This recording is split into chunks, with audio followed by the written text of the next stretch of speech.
तुम्हाला माहिती आहे, आपण जर शॉर्ट्स बघणं बंद केलं तर आपल्यामध्ये काही काय बदल होतात.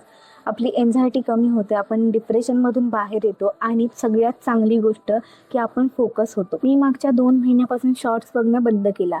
माझ्यात काय काय बदल झाले हे ठीक आहे, पण शॉर्ट्स न बघितल्यामुळे आपल्यामध्ये अजून काय बदल होऊ शकतात किंवा शॉर्ट्स का बघितले नाही पाहिजेत हे अगदी जाणून घेऊ. तुम्ही ही गोष्ट नोटीस केल्यात का की जे पूर्वी मूवी येत होते, म्हणजे 90च्या टाईममध्ये जे मूवी यायचे ते मूवी 3-3 3.5 तासाचे मूवी असायचे आणि आत्ता जे मूवी येत आहेत ते 2.5 तास 1.5 तास एवढ्याच मूवीचा टाईम आहे.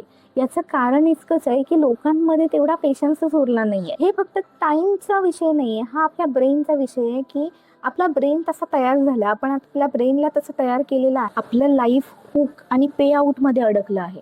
म्हणजे आता हुक आणि पे आउट म्हणजे काय, एखादा रील ज्या वेळेला सुरू होतो त्यावेळेला हुक येतो, म्हणजे तुमच्या मनामध्ये क्युरिओसिटी जागी करणं, तुमच्या मनामध्ये एखादा प्रश्न तयार करणं, आणि पे आउट म्हणजे त्या गोष्टीचं समाधान. आता हीच गोष्ट मूवीजमध्ये पण होत होती, पण मूवीजमध्ये काय व्हायचं की एखादा हुक यायचा की तुमची स्टोरी पुढची काय आहे, तुमच्या मनात एखादा प्रश्न सीन क्रिएट होत होता आणि त्यानंतर स्टोरी बिल्ड व्हायची. स्टोरी बिल्ड होताना तुमचे वेगवेगळे इमोशन्स त्यामध्ये क्रिएट व्हायचे आणि तो टाईम असायचा 2 तासाचा 2.5 तासाचा आणि त्यानंतर पे आउट होत होतं, म्हणजे हॅपी एंडिंग. पण आता काय होतंय, आता हुक आणि पे आउट हे फक्त 30 सेकंदाचं असतं. आणि समजा तुम्ही 1 तास रील स्क्रोल करत बसलाय, तर तुम्ही 1 तासाला 60 रील्स बघितल्यात आणि 60मध्ये तुमचे 60 वेगवेगळे इमोशन्स बाहेर आलेले आहेत किंवा तुमच्या डोक्यामध्ये ते 60 इमोशन्स वेगवेगळे तयार झालेले आहेत. आता बघा इथं विषय काय होतो, आपण ज्या वेळेला मूवी बघायचो त्यावेळेला आपण मूवी बघून आल्यानंतरही अजूनही आपण अर्धा तास किंवा 1 तास त्या मूवीवरती डिस्कशन करतो. ते डिस्कशन इतक्यासाठीच होतं कारण आपला ब्रेन आपले इमोशन्स लगेचच सोडू शकत नाही. तुम्हाला रिअल लाईफमध्ये यायला अर्धा तास किंवा 1 तास एवढा वेळ जातो.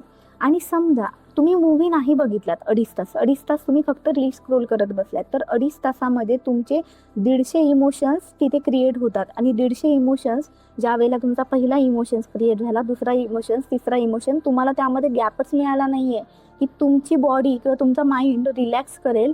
यासाठी तुम्ही तुमच्या ब्रेनला वेळ दिलेला नाही आहे. ह्या गोष्टी कॉन्शियसली तुम्हाला कंट्रोल करावे लागतात. तसं की मोबाईल घेताना पहिला विचार करायचा की का घेतो आहोत मोबाईल. जितकं होईल तितकं बुक्स वाचण्याचा प्रयत्न करायचा. बुक्स वाचणं सगळ्यांनाच आवडतं असं नाही, पण निदान 1 पेज, अर्धा पॅरेग्राफ, 1 पॅरेग्राफ इथून सुरुवात केली तरीही चालू शकतं. दुसरी ही गोष्ट की तुमचं कॉन्व्हर्सेशन जितकं तुम्ही डीपमध्ये कराल तितकं तुमचा मोबाईलपासनं डिटॅच व्हायला मदत होते. म्हणजे तुम्ही कोणाशीही करा, पण ChatGPTशी नका करू. त्यातही पुन्हा तुम्ही मोबाईलमध्येच अडकून राहाल किंवा ते ChatGPT तुमचं इमोशन समजून घेतंय असं तुम्हाला वाटत असतं, पण तशी ती गोष्ट नाही आहे. ह्याच्यावरती नंतर एक व्हिडिओ बनवीन मी. सध्या तरी मोबाईलवरती बघू. कुठेतरी बाहेर फिरायला जा. फिरायला गेल्याच्या नंतर मोबाईल बघू नका. मोबाईल बघण्याऐवजी तुम्ही बाहेर काय चाललंय हे बघा. आणि दुसरी गोष्ट म्हणजे ज्या वेळेला आपण हे बघतो ना की बाहेर काय चाललं आहे, बाहेरच्या जगामध्ये काय चाललंय, त्यावेळेला तुम्हाला आणि 4 माणसं हीच दिसतील जी मोबाईलमध्ये डोकं घालून बसलेली आहेत. म्हणजे ज्या वेळेला मी मोबाईल यूज करायचा कंट्रोल करत होते त्यावेळेला मी सहज जरी कुठे गेले आणि मोबाईल बाजूला ठेवला आणि आसपास असं बघितलं की हेच लक्षात यायचं की बरीच लोकं मोबाईलमध्येच आहेत आणि त्यावेळेला तुमचा ब्रेन काहीतरी नवीन क्रिएट करायला लागतो. हे ॲक्च्युअलमध्ये होतं ज्यावेळेला आपण मोबाईलपासून थोडं डिटॅच होतो ना, आपण लोकांकडे थोडंसं वेगळ्या नजरेनं बघायला लागतो, आपण आजूबाजूला काय चाललं आहे हे बघायला लागतो.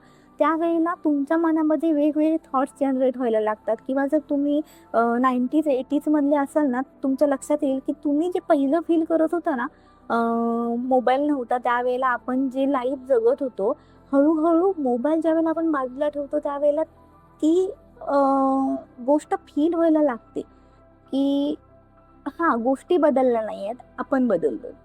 आता मी जसं तुम्हाला म्हटलं की मी 2 महिन्यापासून रील स्क्रोल करणं बंद केलं आहे. माझा फोकस वाढला, माझं आयुष्याकडे बघण्याचा पर्स्पेक्टिव्ह बदलला किंवा मी आतून शांत झाले. यापेक्षा दुसरी एक चांगली गोष्ट झाली ती म्हणजे मी खूप दिवसापासून यूट्यूब चॅनल सुरू करायचं ट्राय करत होते. पण काय व्हायचं, दरवेळेला मी परफेक्शनच्या पाठीमागे धावत होते किंवा रील्स बघणं. आता रील्समध्ये काय चाललंय, मग तेवढंच कॅच करणं, तेवढंच जमतंय काय बघणं हे करत होते. जेव्हापासून शॉर्ट्स बघणं बंद केलं आणि रिअल लाईफमध्ये येऊन प्रॅक्टिकली करण्याचा प्रयत्न केला, त्यावेळेला यूट्यूब चॅनल तयार झालं आणि थोडीशी का होईना ग्रोथ त्याच्यामध्ये दिसायला लागली. तर तुम्ही किती ग्रोथ करताय यापेक्षा तुम्ही ती गोष्ट स्टार्ट केलात ही जास्त इम्पॉर्टंट आहे. तर त्यामुळे तुम्हाला काहीही अचीव्ह करायचं असेल, आपल्याला काहीही मिळवायचं असेल, तर पहिलं तर आपण पहिली स्टेप केली पाहिजे ना. जर आयुष्यात खरंच काहीतरी मोठं अचीव्ह करायचं असेल किंवा मोठं अचीव्ह करण्यापेक्षा तुम्हाला रिलॅक्स फील करून घ्यायचं असेल, तुम्हाला ओरिजिनल तुम्ही काय आहात हे जर जाणून घ्यायचं असेल, तर ह्या डूम स्क्रोलिंगपासून थोडंसं स्वतःला लांब ठेवा. आपल्या सवयींवरती थोडंसं लक्ष द्या. खुश राहा, आनंदी राहा, खूप सक्सेसफुल व्हा. आपल्या छोटे सवयी आहेत ना, ह्या काय आहेत, कशा आहेत आणि का जनरेट झाल्या आहेत, ह्या कंट्रोल कशा करायच्या ह्याच्यावरती फोकस करा. आयुष्य खूप सुंदर आहे आणि खूप सुंदर होईल. श्री स्वामी समर्थ.